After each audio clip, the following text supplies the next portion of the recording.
성부와 성자 성령 삼위께 영광 돌려보내세. 태초부터 이제까지 또 영세 무궁토록 성삼위께 아멘. 아멘.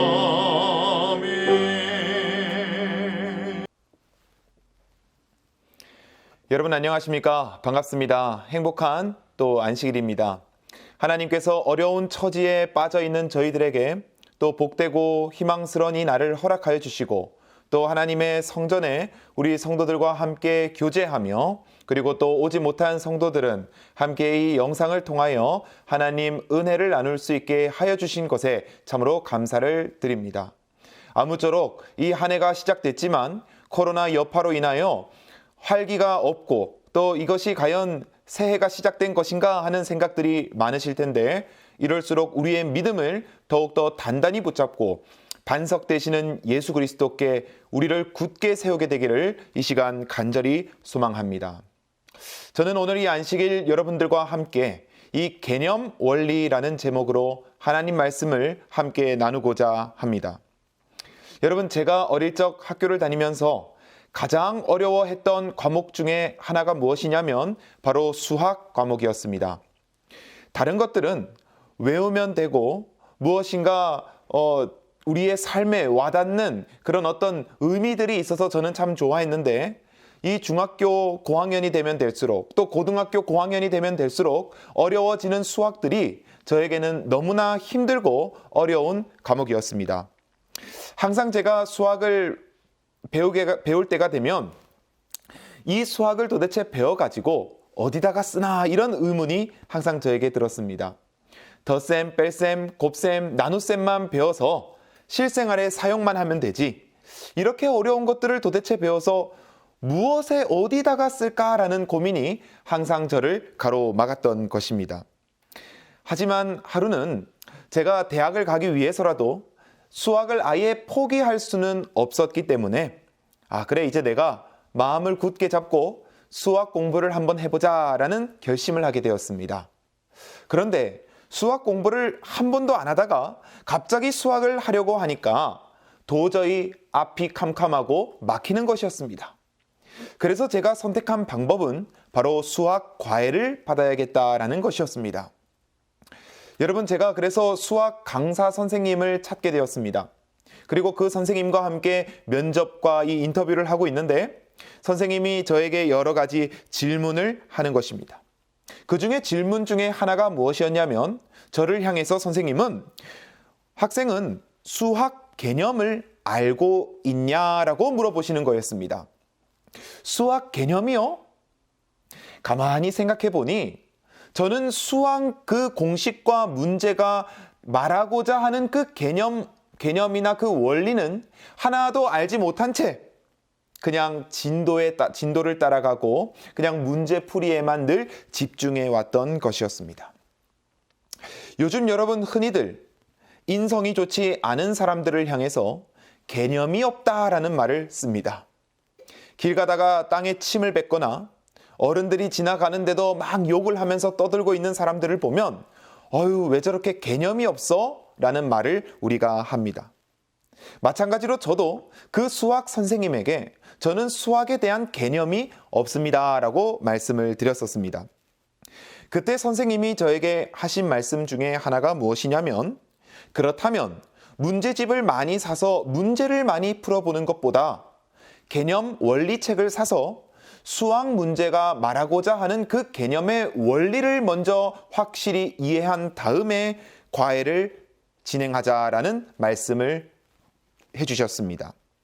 그래서 그 선생님께서 개념 원리라는 책과 요즘도 팔고 있는지 모르겠는데 그 수학의 바이블이라고 하는 책을 가져오셔서 저를 가르쳐 주신 적이 있습니다. 여러분, 참으로 신기한 것은 무엇인지 아십니까? 그것은 바로 개념을 알게 되면, 개념의 원리를 알게 되면 문제가 풀린다는 것입니다. 개념을 알면 수업 시간에 선생님이 말씀하시던 그 어려운 수학들이 저게 저래서 저렇게 풀리는구나. 저게 저래서 대입이 되고 설명이 되는구나를 깨닫게 된다는 것입니다. 그 어려웠던 공식도, 그 어려웠던 문제도 개념을 알고 났더니 모든 것들이 술술 풀리게 된다는 것입니다. 여러분, 이러한 개념은 수학뿐만 아니라 우리가 쓰는 언어나 한 나라의 역사나 사회 생활에도 들어가 있는 것입니다. 마찬가지로 여러분, 우리 신앙에도 무엇이 필요한지 아십니까? 우리 신앙에도 중요한 요소가 있는데 그것이 바로 무엇이냐면 개념 원리입니다. 개념을 정리하는 것입니다. 요즘 젊은이들이 제일 싫어하는 말 중에 하나가 이 라떼라는 말입니다. 라떼. 여러분, 라떼가 뭔지 아십니까? 라떼라는 말은 나 때는 마리아를 줄여서 라떼라고 부릅니다. 어른들은 흔히 사회 경험이 적은 우리 젊은 사람들을 훈계하거나 가르칠 때 나 때는 마리아 라면서 말씀을 하곤 합니다. 조언을 하시는 거죠. 하지만 자고 나면 바뀌는 세상 속에 살아가는 이 오늘날의 현대인들은 나 때는 마리아 라는 말이 잘 통할 리가 없습니다. 너무나 과거와 우리가 살고 있는 현대는 다르기 때문입니다. 오늘날 말씀이 홍수처럼 쏟아지고 기별이 홍수처럼 쏟아지지만 많은 사람들이, 많은 청년들과 학생들이 이 교회의 자리를 채우지 못하고 있는 이유는 우리가 주고 있는 모든 기별들과 우리가 가지고 있는 모든 관례들과 교회의 모든 행정과 규칙들이 어쩌면 이들에게 라떼는 마리아로 느껴지기 때문이 아닐까라는 생각을 해보게 되었습니다. 전쟁을 겪어보지 못한 이들에게 전쟁의 참혹함과 고통을 아무리 말해봤자 전쟁을 경험해보지 못한 사람은 그 말들을, 그 모습들을 완전히 이해하지는 못합니다. 그림으로, 사진으로, 영상으로 배울 수는 있지만 내가 직접 체험해보지 않았기 때문에 그것이 얼마나 무섭고 두려운 일인지 절대로 100% 이해하지 못하는 것입니다.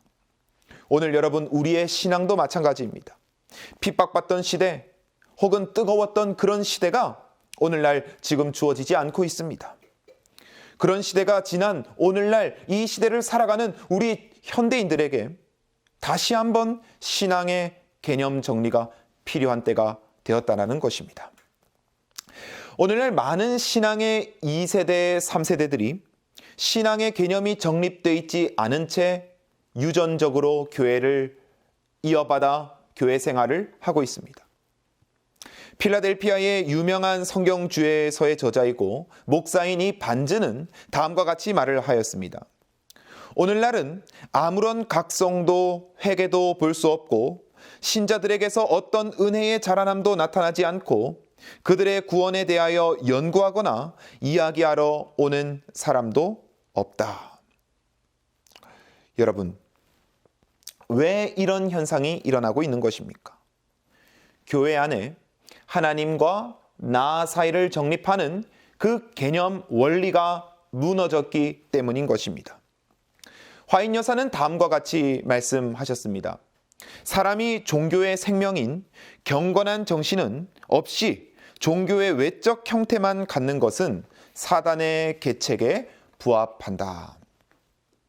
사랑하는 성도 여러분, 오늘날 무엇이 신앙인지, 믿는다는 것이 무엇인지, 어떻게 믿는 것인지, 하나님이 누구인지 알지 못한 채 매주 정해진 날에 교회에 와서 감동도 얻지 못한 채 입으로 흥얼흥얼 찬양만 부르고 마음이 열리지 않은 채 목회자의 설교를 듣고 그리고 아무런 사명도 없이 순서를 맡아 기도를 하고 시무를 하는 그런 일들이 오늘 우리 주변에 얼마나 퍼져 있는지 모릅니다.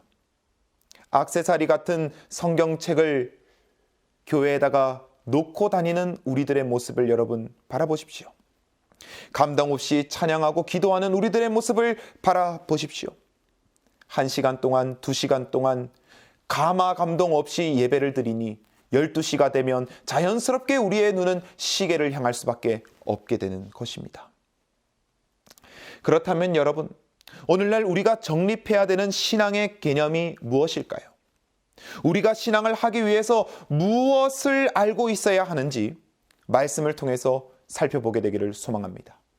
우리 함께 창세기 3장 21절의 말씀 함께 읽어보도록 하겠습니다. 시작. 여호와 하나님이 아담과 그 아내를 위하여 가죽옷을 지어 입히시니라. 아멘. 여러분, 창세기 3장에는 하나님께 불순종하고 하나님의 명령이 아니라 사단의 명령에 순종하여 범죄에 이르게 된 이 두 사람의 이야기가 나옵니다. 여러분, 태초에 사람들은 하나님의 형상으로 만들어졌고 하나님께 순종하며 하나님과 동행하도록 만들어졌으나 끝내 이들은 하나님의 말씀이 아니라 자신들의 교만, 자신들의 이익을 위하여 사단의 명령에 순종하는 그런 자녀들이 되어버렸습니다. 그때에 이들이 받게 된 가장 큰 징벌이 여러분 무엇입니까? 그것은 바로 죽음이었습니다. 너는 흙이니 흙으로 돌아갈 것이라는 그 명령이었습니다. 여러분, 그러나 아담과 하와는 끝을 모르는 존재였습니다.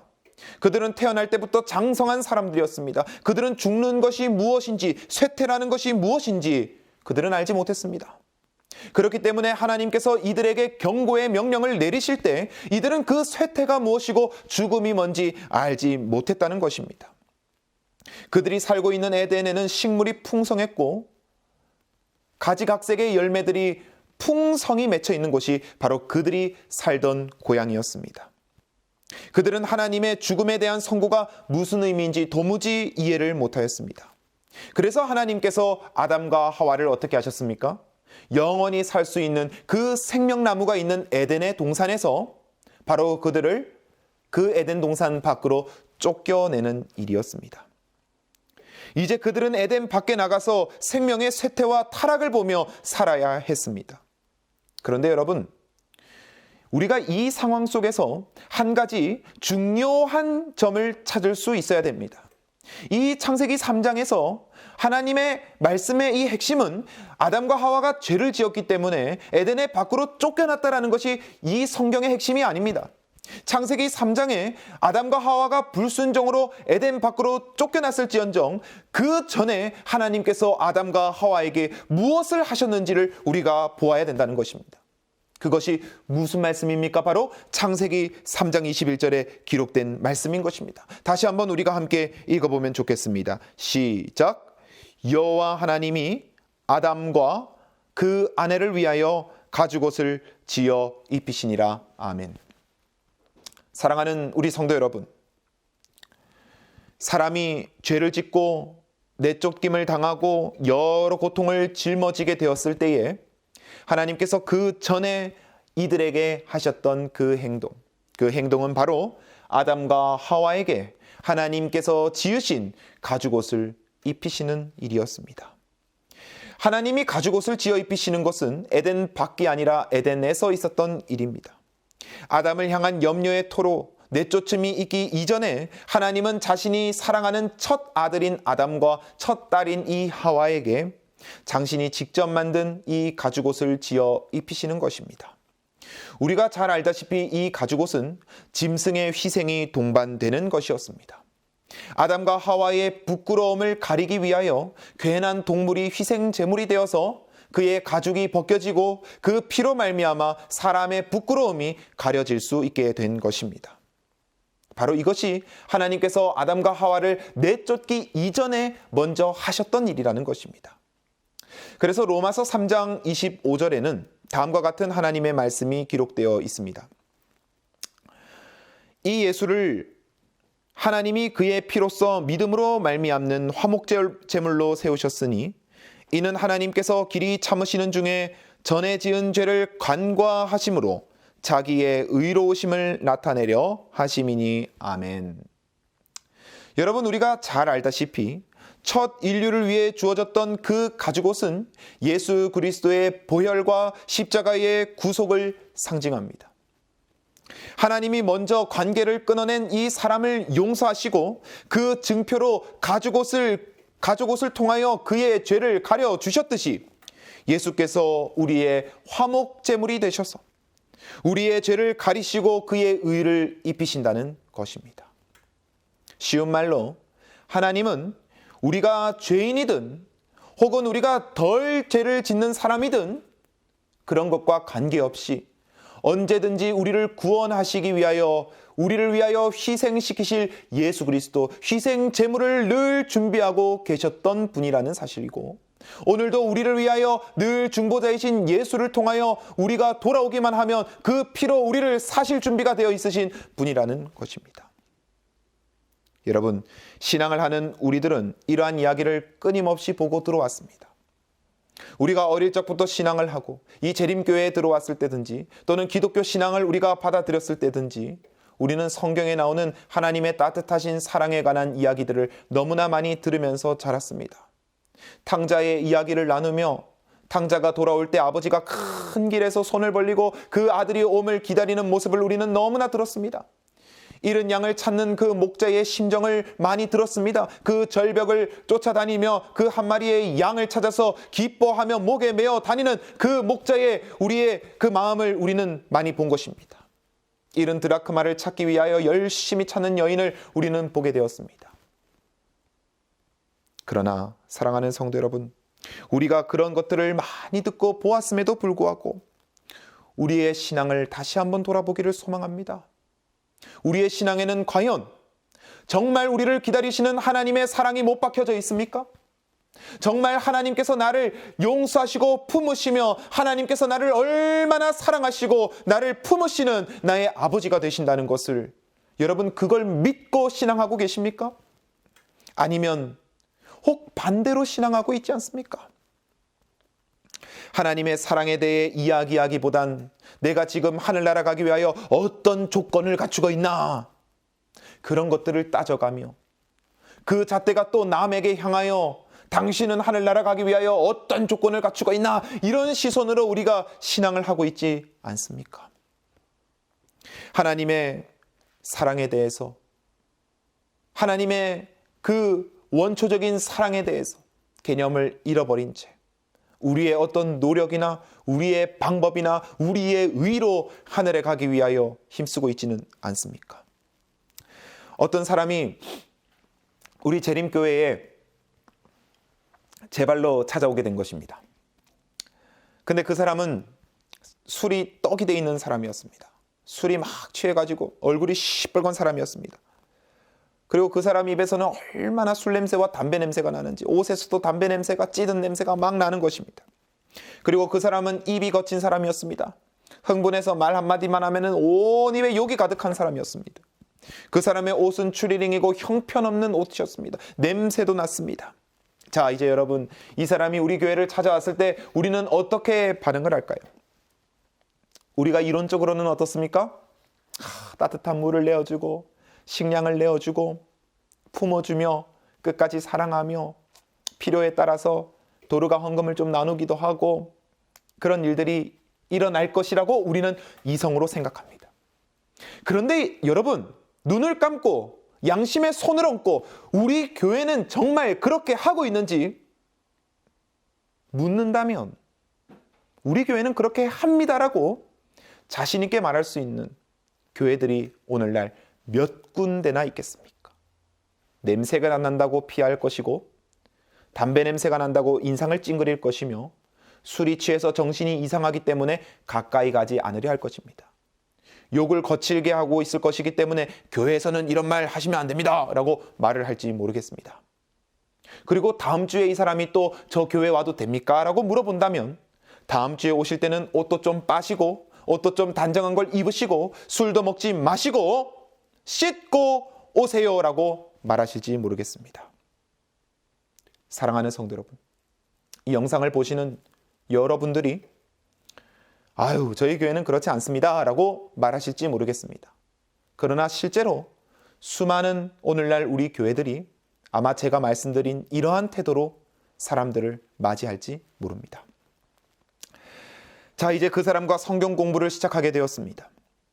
목사님들은, 전도사님들은, 우리 성경 교사들은 과연 성경을 어떻게 가르칠까요? 하나님의 말씀을 은혜롭게 다 가르친 다음에 그 사람에게 잣대를 내밀지 않겠습니까? 선생님, 이제 담배 피우시면 안 됩니다. 선생님, 이제 술 드시면 안 됩니다. 그러한 것들을 우리가 지금 하면 안 됩니다. 여러분, 하나님의 은혜로 시작하고 하나님의 사랑으로 시작했다가 결론은 우리가 이렇게 하면 안 됩니다 로 끝나는 것이 오늘날 우리가 가르치고 듣는 것들의 대부분일 것입니다. 그러면 이런 말씀을 듣는 성도님들 중에 목사님, 그건 당연한 거 아닙니까? 그렇게 당연히 가르쳐야 되는 거 아닙니까? 라고 물어보시는 분이 계실 수 있을 것입니다. 여러분, 그럼 제가 한 가지 예를 들어보겠습니다. 여러분, 사도 바울을 잘 아실 것입니다. 이 사도 바울의 이전 이름이 사울입니다. 이 사울은 그 당시 아주 유명한 사람이었습니다. 이 사울은 하나님을 몰라서 예수 믿는 사람들을 핍박한 것이 아니라는 것이에요. 이 사울은 성경에 있어서 정통한 사람이었습니다. 그러나 이 사울은 정통한 사람이고 성경을 그렇게 배운 사람임에도 불구하고 예수를 깨닫지 못하여 예수 믿는 자들을 핍박하고 예수를 싫어하고 증오하던 사람입니다. 그랬던 그가, 그 개념이 없던 그가 외적인 요소들로만 가득 찬 신앙을 하며 허례의식을 떨치던 그가 예수를 만나고 진실을 깨닫게 되고 진리를 바라보게 되자 어떤 고백을 하는지 여러분 함께 읽어보도록 하겠습니다. 빌립보서 3장 5절 7절 말씀입니다. 나는 8일 만에 할례를 받고 이스라엘 족속이요 베냐민 지파요 히브리인 중에 히브리인이요 율법으로는 바리새인이요 열심으로는 교회를 박해하고 율법의 의로는 흠이 없는 자라. 그러나 무엇이든지 내게 유익하던 것을 내가 그리스도를 위하여 다 해로 여길 뿐더러. 아멘.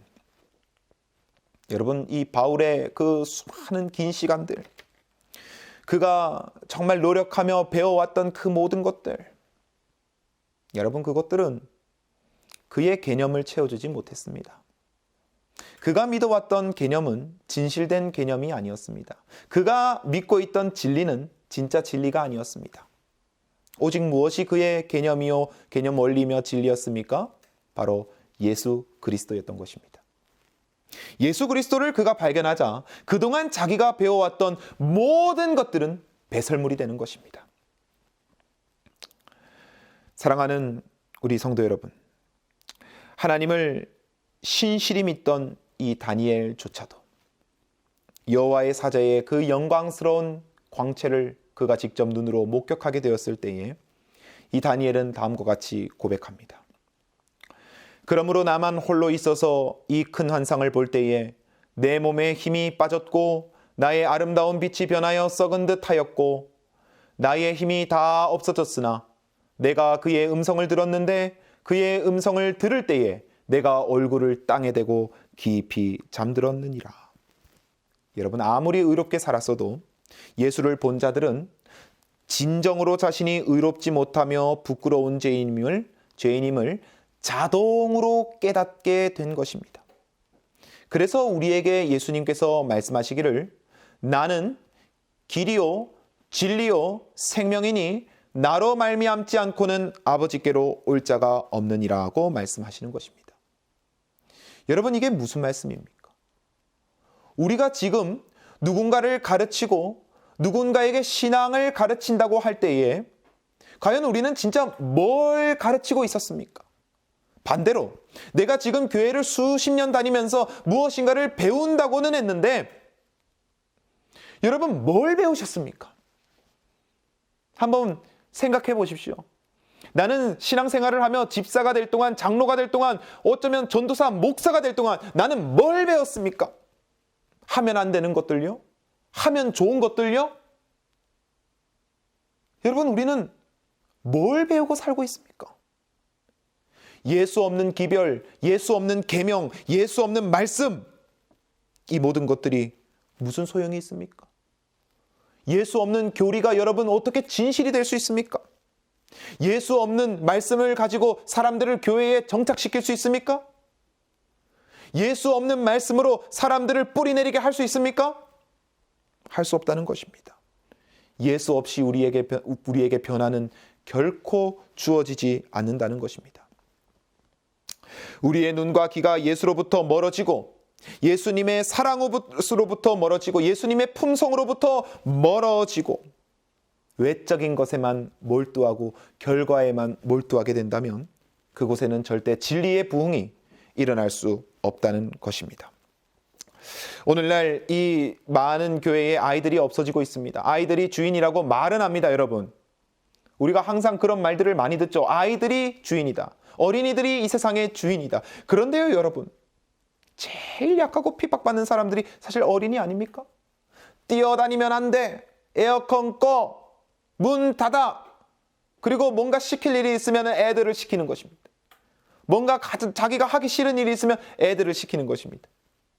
여러분, 정말 애들이 주인이면 애들을 시키는 것이 아니라 애들이 놀 수 있는 환경, 애들이 뛰어놀 수 있는 환경, 애들이 마음에 들어하는 환경을 우리가 그 애들이 말하지 않아도 준비시켜줘야죠. 그러나 여러분, 과연 어린이반에서, 교회에서 어린이들에게 또는 있는 학생들에게 우리 교회에 뭐가 있었으면 좋겠어? 뭐가 추가되면 좋겠어? 불편한 건 없니? 라고 물어보신 분 혹시 계십니까? 만약 그런 걸 물어보시면서 신앙생활을 하신다면 이 영상을 보고 있는 우리 성도님께서는 정말로 하나님께 큰 쓰임 받는 분이신 것입니다. 그러나 사실 대부분 어린이가 직원회를 들어오는 것도 아니고 학생들이 직원회를 들어오는 것도 아니기 때문에 그 학생들과 어린이들이 요구하는 것이 무엇인지 우리는 알지도 못한 채 사실 교회를 운영하고 그들을 주인이라고 말만 하고 있을 뿐이라는 사실입니다. 여러분, 우리는 아이들에게 많이 가르칩니다. 기도 시간에 눈 뜨면 안 돼. 장난치면 안 돼. 말씀 시간에 졸면 안 돼. 설교 노트를 써야 돼. 안식일에 일찍 와야 된다. 여러분, 근데 한번 우리가 생각해 보자고요. 과연 이런 말들이 여러분들의 자녀를 변화시켰습니까? 과연 이런 노력들이 과연 여러분들의 자녀들의 신앙을 그리스도께로 인도하는 데에 정말 한몫하게 담당했습니까? 만약 그렇게 됐다면 성령의 은혜입니다. 하지만 대부분 그렇지 않을 것입니다.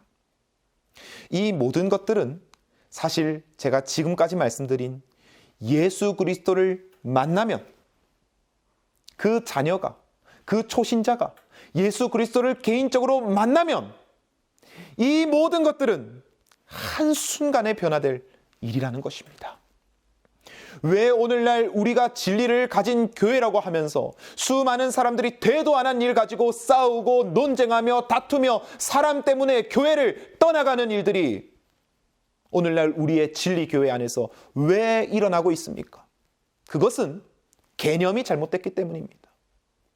이 개념 안에 예수가 서 있는 것이 아니라 내가 들어가 있고 그 사람이 들어가 있기 때문에, 예수가 없기 때문에 그 개념에서 벗어나 버리는 것입니다.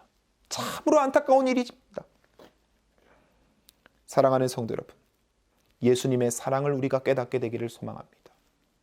모든 사업과 모든 교육 이전에 우리가 예수님을 먼저 나타내기를 소망합니다.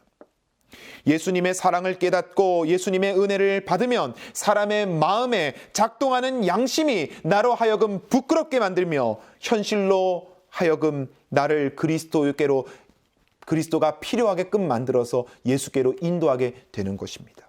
이것이 주님께서 우리 속에서 작동하시는 능력이며 힘인 것입니다. 정로의 계단에는 다음과 같은 말씀이 기록되어 있습니다.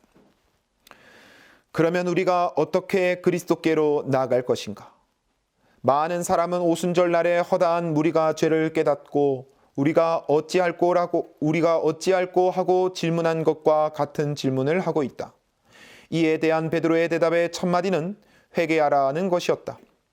그런지 얼마 후에 그는 말하기를 회개하고 돌이켜 너희 죄 없이 함을 받으라고 하였다.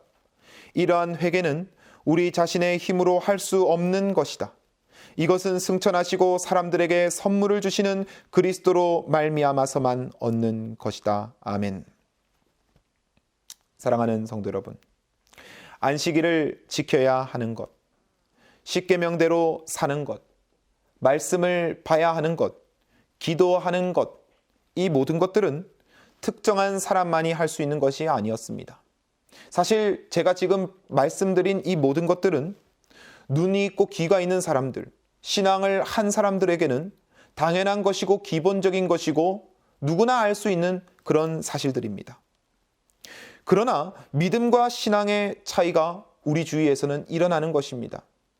똑같이 교회를 다녀도 누구는 변화되고 누구는 변화되지 못하는 것을 보게 됩니다. 누구는 성숙해지고 누구는 자아를 내려놓는데 누구는 교회를 다닐수록 자아가 높아지고 자기 주장만 하는 사람들이 교회에 나타나게 됩니다.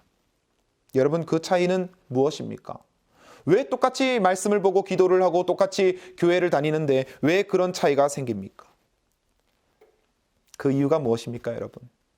그 이유는 바로 그 우리의 신앙의 개념에 예수께서 서 계시느냐, 아니면 내가 주인이 돼서 외적인 면만 바라보며 신앙을 하고 있느냐에 달려있는 것입니다. 우리가 진정으로 그리스도에 대해서 먼저 깨닫고 그분 안에 거하게 된다면 그분께서 우리를 변화시켜 주실 것입니다. 회개는 그리스도께 나아오는데 반드시 동반돼야 되는 단계라고 성경은 설명합니다.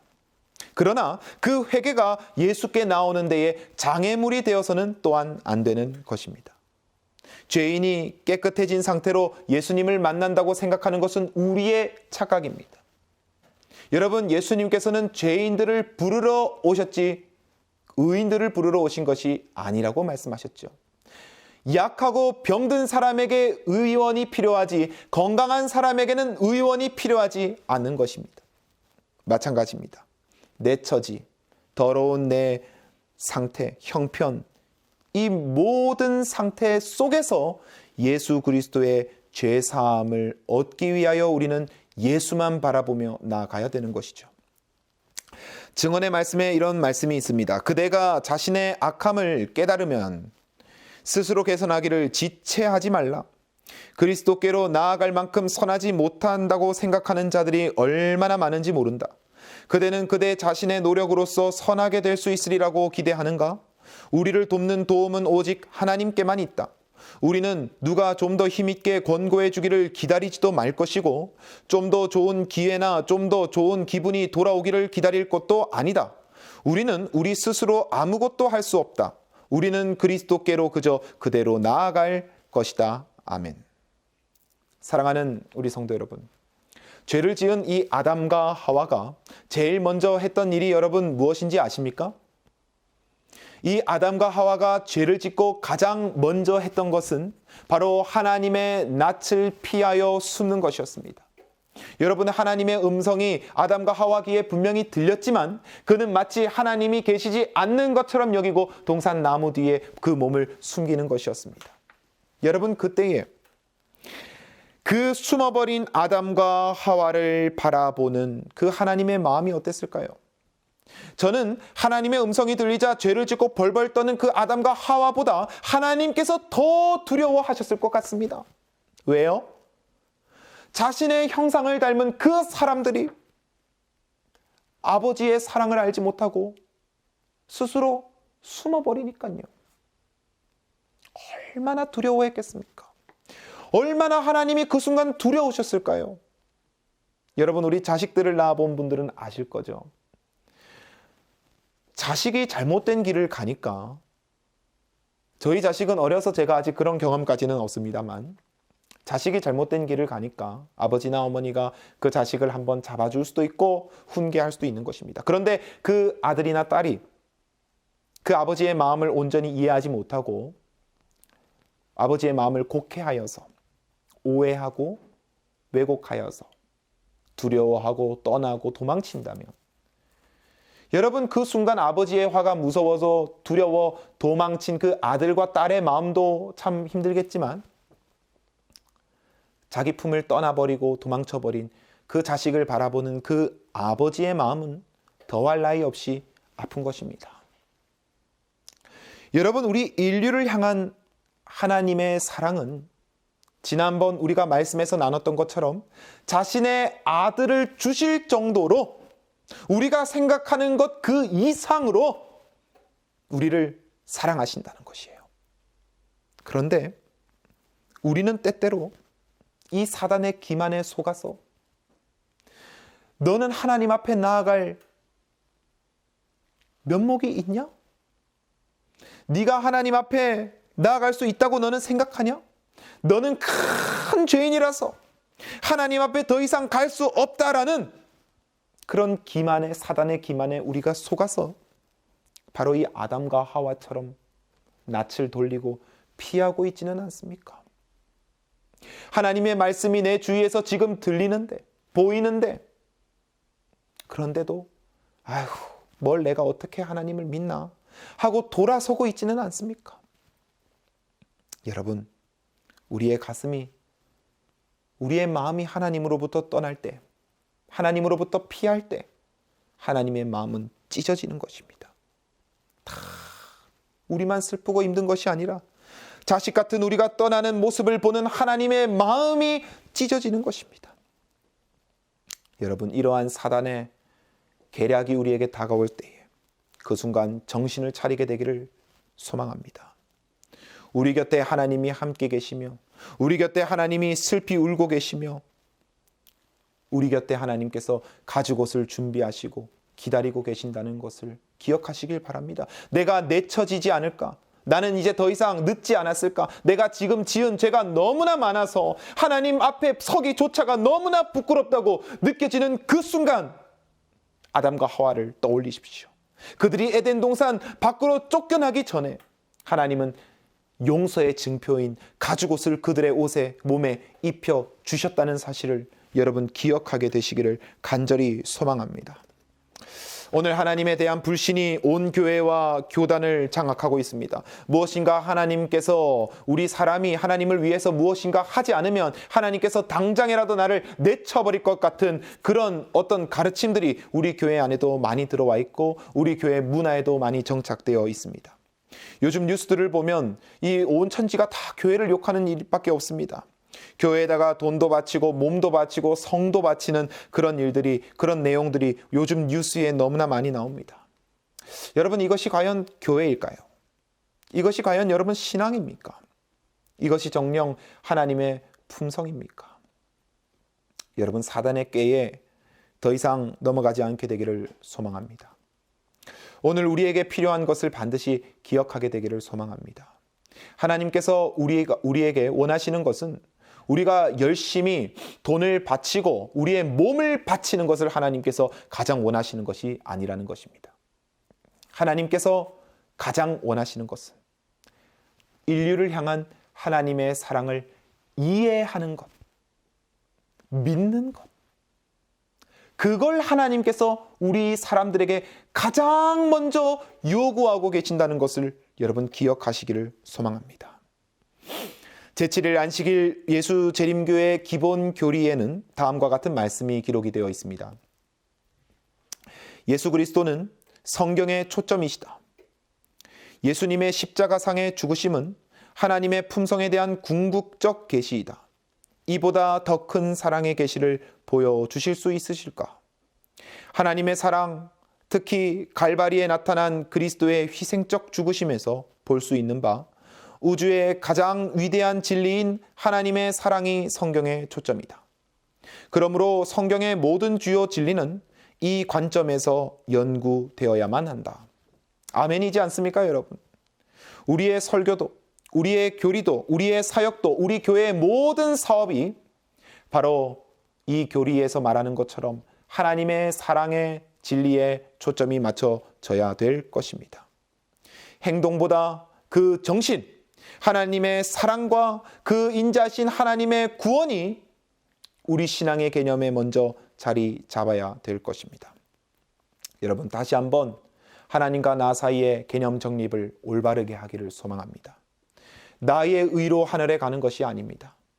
내가 지금 악을 쓰고 있기 때문에 하나님께서 그것을 예뻐하시며 그것으로 나를 하늘에 가게 해주시는 것이 아닙니다. 여러분, 변하지 않는 것, 하나님을 향한 내 마음, 하나님이 나를 사랑하신다는 그 마음, 그 마음을 믿음으로 말미암아 우리가 예수님께 갈 수 있고 그 예수를 통하여 우리가 구원을 얻게 된다는 것입니다. 하나님은 사랑이십니다, 여러분. 내가 아무리 큰 죄인일지라도 오늘 이 기별을 듣고 하나님께 나아가는 자에게 하나님께서는 벌거벗은 부끄러운 수치를 다 드러낸 채 아무도 있지 않은 저 광야로 우리를 버리시는 분이 아닙니다. 하나님의 증표인 가죽옷을 입고 남은 시간 동안 이 가죽옷을 보며 너를 위해 희생당한 그 희생제물을 생각하며 살라고 우리에게 말씀하실 것입니다. 이것 또한 은혜의 때요, 은혜의 시기에만 가능한 하나님의 축복이지 않겠습니까? 그 사랑의 하나님을 믿고 우리 모두 회개하며 나아가게 되기를 소망합니다. 그동안 올바르게 믿지 못했던 우리 자신의 잘못된 개념을 하나님께 고백하고 회개하며 이제는 다시 한번 예수 그리스도의 사랑에 온전히 우리의 개념을 두고 다시 한번 회개하며 믿고 나아가는 우리 되기를 이 시간 간절히 소망합니다. 고린도후서 5장 19절 말씀을 읽고 마치겠습니다. 곧 하나님께서 그리스도 안에 계시사 세상을 자기와 화목하게 하시며 그들의 죄를 그들에게 돌리지 아니하시고 화목하게 하는 말씀을 우리에게 부탁하셨느니라. 아멘. 사랑하는 성도 여러분, 오늘 이 한 시간 하나님 말씀을 통하여 우리의 신앙에 있어서 가장 무엇이 먼저 정립돼야 되는지를 함께 배웠습니다. 그것은 우리의 어떤 행동이나 노력이나 우리의 어떤 열정이 먼저가 아니라 바로 하나님의 사랑이 먼저가 되어야 된다고 말씀드리는 것입니다. 이 하나님의 사랑이 먼저 우리에게 마음 깊이 감화 감동을 일으킬 때 우리는 죄를 버리게 될 것입니다. 우리는 하나님을 위하여 무슨 일을 헌신하게 될 것입니다. 열심을 다하게 될 것입니다. 그 사랑을 반사하며 전도하게 될 것입니다. 사랑하는 성도 여러분, 이것이 바로 진짜 기독교인이 되는 것입니다. 오늘 이 시간 이 기별대로 하나님 말씀대로 사는 우리 되기를 소망하며 오늘 이 말씀 마치도록 하겠습니다. 함께 기도하겠습니다. 사랑이 많으신 우리 하나님 아버지 감사합니다. 오늘 이 시간 우리와 함께하여 주시고 우리가 이 말씀을 통하여 하나님의 사랑을 배울 수 있게 해주셔서 감사드립니다. 아버지, 오늘 이 성도들과 함께하여 주셔서 우리가 믿음 안에 예수를 영접하며 그 예수님을 통하여 하늘까지 나아갈 수 있도록 아버지 우리에게 힘과 용기 더하여 주시옵소서. 오 주님, 저희는 연약하여 우리들의 행동과 우리들의 모습을 바라보며 하늘을 상상하고 있습니다. 아버지, 그럴 때에 아버지 우리가 죄인임을 기억하게 하시고 예수 능력이 없이는 우리는 아무것도 할 수 없음을 믿고 예수님을 더욱더 의지하게 하여 주시옵소서.